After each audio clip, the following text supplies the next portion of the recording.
Hello YouTube! PamAnnJett here, coming at you from weird and unusual angles because mostly my neck hurts and I'm laying on my little heat pillow thingy. But I wanted to talk to you about things and stuff, and I'm very comfy now, so we're all good. So, I don't have any way of checking the time, so I'm going to try to make this really, really fast so that I don't go over 10 minutes and have to cut this down too much. In the whole theme that I've been doing of videos and then sending you to my blog with pictures, I'm going to talk about stuff that has to do with that blog with pictures.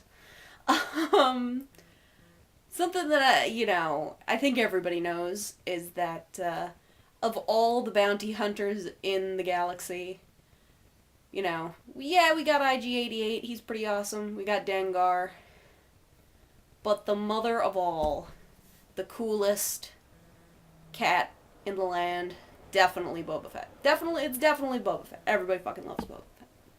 So, I've been on this sort of revitalized Star Wars kick lately. I keep knocking my tripod, so excuse.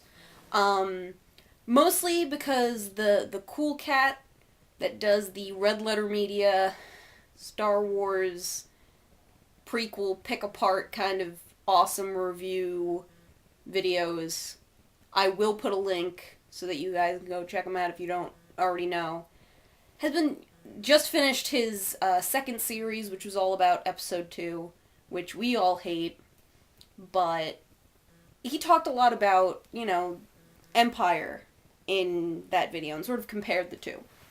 So, I was kind of thinking about Empire and thinking about, when I was little and was in love with Han Solo and all that kind of stuff, and also just the phenomenal awesomeness of Boba Fett.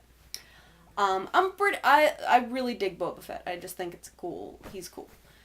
So, I've been thinking and talking and discussing Boba Fett a lot in the past couple of days.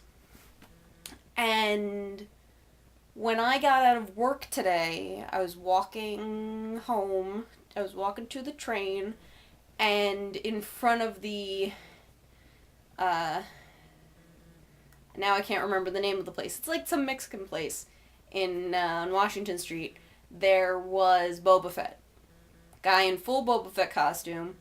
And I happened to have my camera on me. So I was like, hey, Boba Fett, can I take a picture with you? And he was like, yeah, sure, why not? And I just happened to have, it's downstairs, my Mark Echo Boba Fett hoodie on me, in my bag, because it was a little bit too hot for a hoodie today. But I had it.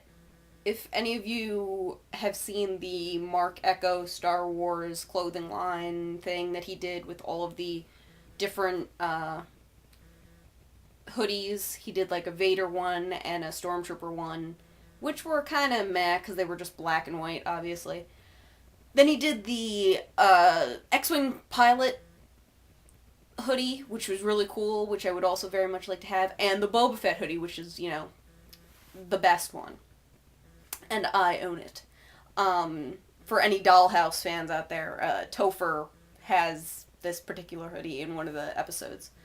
Anyway, not that I think that there are a lot of Dollhouse fans out there. Sorry, Joss Whedon. So I was like, oh, and also, I happen to have my emergency Boba Fett costume on me. So I put on my hoodie, snapped a picture, I was like, thank you, Boba Fett, and I left. So, I was sort of thinking about the fact of how kind of strangely serendipitous that it was. That, I've been in this kind of very Star Wars Boba Fett kind of mood. And then I happened to run into Boba Fett on the street, and I had my Boba Fett hoodie on me. And, the day before, somebody was wearing, a Boba Fett belt buckle. And if I was the kind of person who was like, oh, these are signs of something, there would be a lot of kind of, contributing factors to thinking that something spooky was going on having to do with Boba Fett. But then, if, you sort of look at it from a more rational standpoint, which I do, everybody likes Boba Fett. So of course there's going to be a lot of Boba Fett around. There happened to be a anime convention. Not that Boba Fett is anime, but people dress up like basically anything for an anime convention. So a lot of mudkips in Hoboken today because everybody loved mudkip. Um, so yeah. So then I always have my Mark Echo Boba Fett hoodie on me. I mean, sometimes I wear a different one, but most days I wear that. So that wasn't really that big of a deal that I had that on me. So, if I was more inclined to think that there was something spooky going on, or some sort of strange cosmic coincidence thing to draw all of these Boba Fett related things together, you might say that, oh, well, yeah, this happened and that happened and that happened. But that it's really just because of the fact that sort of Boba Fett was in the front of my mind at the time. Because even if I hadn't had my Boba Fett hoodie on me and I hadn't watched Empire like 2 days before, and I hadn't been sort of talking about Boba Fett a lot, I still would have gotten really excited about the fact that I saw Boba Fett in the street. And on a day that I didn't see Boba Fett on the street, that I had, by my own choice, watched Star Wars and worn my hoodie and listened to Fett's Vet and some fourth thing that had to do with Boba Fett, like, it wouldn't have been as big of a deal. But because of the fact that those things happened, this, again, it's this whole thing with the human mind and wanting to fit things in categories and make patterns out of things and stuff. But, I mean, it is really cool that all of those things happen sort of at once, but there's nothing sort of, magical and Boba Fett-y about the universe in particular this week. But then, I think about people who sort of would take that as, like, some sort of weird cosmic thing, and it's like, well, but what would that mean?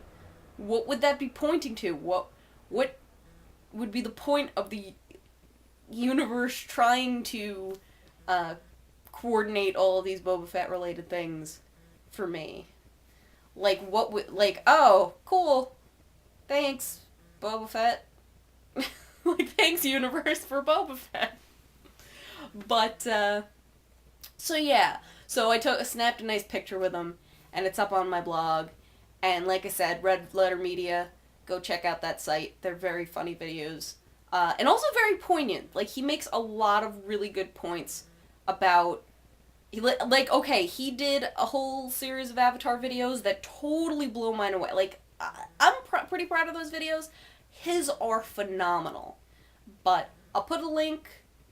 You guys have a good night. I'm gonna fix my neck and my head and all my parts. And I will catch you on the flip side. PamAnnJett, signing off.